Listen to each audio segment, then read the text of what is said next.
Having already clinched their first AFC East title since 1995, the Buffalo Bills, 11-3, enter the final Monday Night Football game of the season no longer looking like the little brother. A win over the New England Patriots, 6-8, would be a form of poetic justice Buffalo hasn't experienced in quite some time. Here are 3 storylines to watch for when the Bills and Pats face off on MNF, 8:15 p.m. Eastern Time. ESPN, Allen and Diggs eyeing milestonesWhat's not to love about Josh Allen and Stefon Diggs.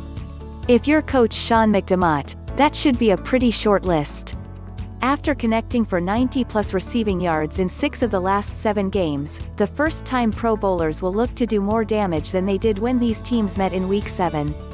Bad weather noticeably affected the passing game for both clubs, but Diggs still managed to stand out, grabbing 92 of Allen's 154 yards in a 24-21 win. It'll be interesting to see what those numbers look like now that Mother Nature isn't projected to be a factor. Since Week 8, Allen has been on a tear, completing 69.8% of his passes while serving as the catalyst behind 7 straight 24-plus point outings.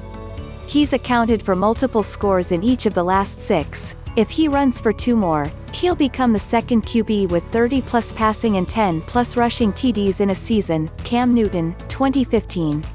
Often the one making big plays to help set up scoring drives, Diggs will again match up with ballhawk J.C. Jackson, who picked off Allen last time. Diggs, the NFL's current receptions leader, needs just 55 yards to break the Bills' single-season record for receiving yards, 1,368. Can the Pats run their way to a win this time? Last week, Cam Newton owned up to his team's inability to live up to the Patriot Way after it was eliminated from playoff contention for the first time since 2008. This week, he and the Pats have a chance to avenge one of their most heart-breaking losses. It was Newton who fumbled on a 5-yard scramble in the closing moments of the last game, ending a potential game-winning drive.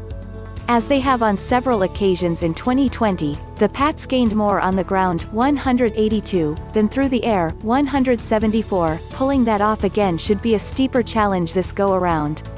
The Bills have allowed 87.3 rush YPG during their 4-game win streak, compared to 135 YPG in weeks 1 to 10.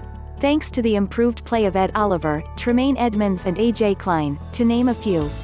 Still, it's hard to believe the run-heavy Pats would suddenly switch their approach, even if leading rusher Damien Harris' ankle sits again.